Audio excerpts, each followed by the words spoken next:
Janji bullshit para capres. Saya kira capres-capres tersebut tidak sedang mencalonkan diri menjadi presiden kok, Pak.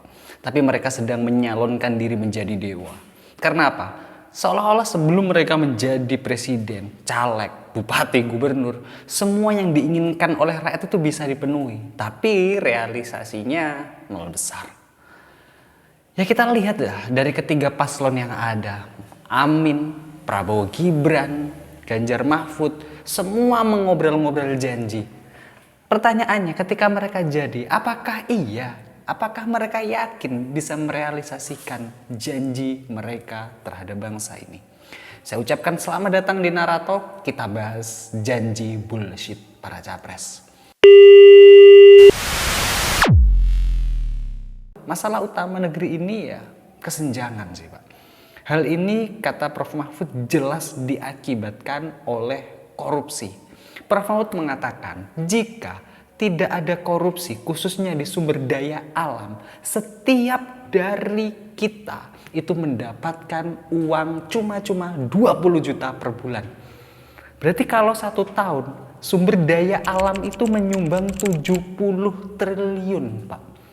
Hutang kita lunas, Indonesia sejahtera. Kenapa calon presiden dari Ganjar dan Mahfud tidak membawakan ini saja? Satu janji tapi konkret, ya sudah akan mengalahkan janji-janji yang terlalu banyak dan bullshit itu.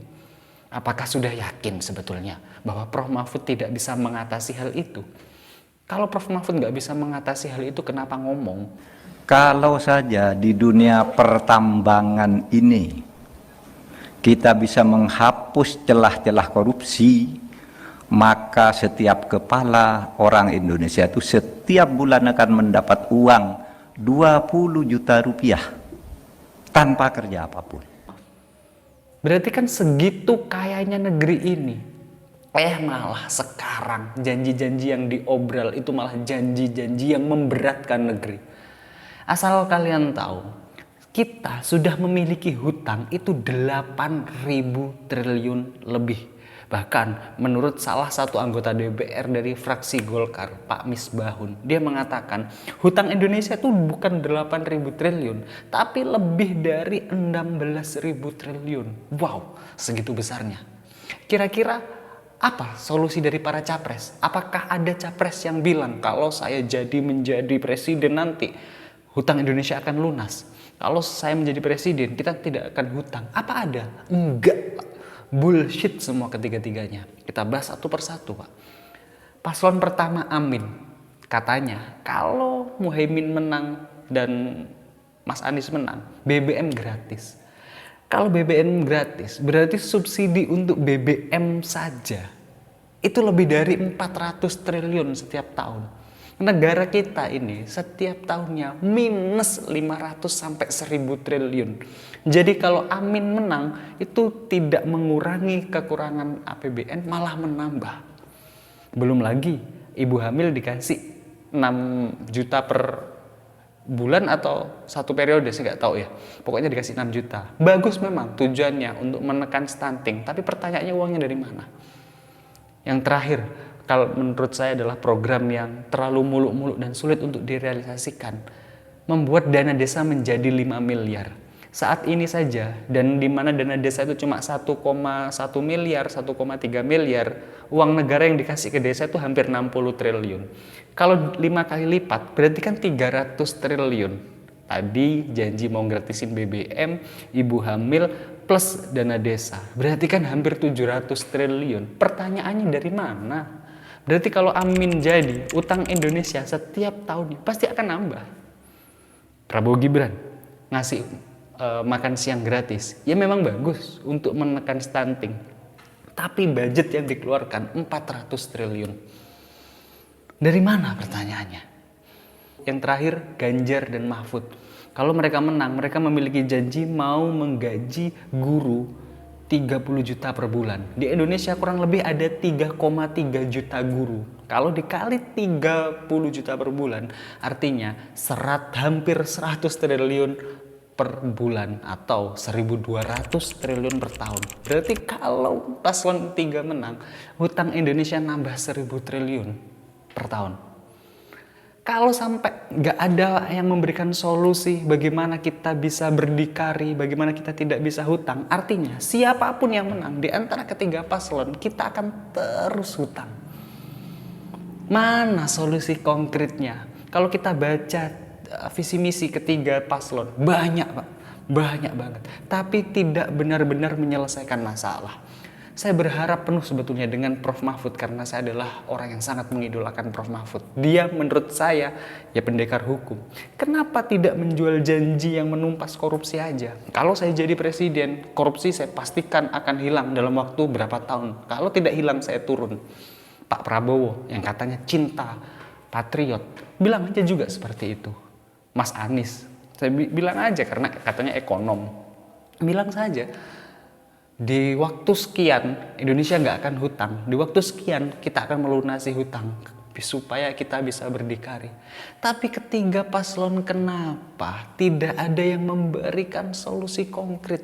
Kekayaan alam kita disedot asing. Asal teman-teman tahu sumbangan APBN dari sumber daya alam yang katanya kaya itu cuma 60 triliun. Lebih besar dari sumbangan rokok, Pak. Jauh banget.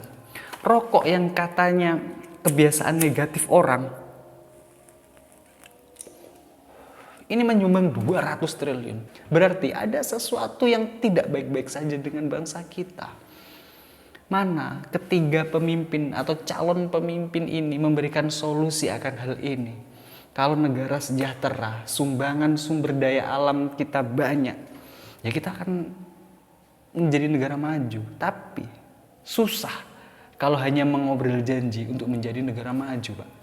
Apalagi banyak paslon caleg-caleg itu yang nggak mau memberikan janji, malah memberikan sogokan. Kapan kita menjadi negara maju?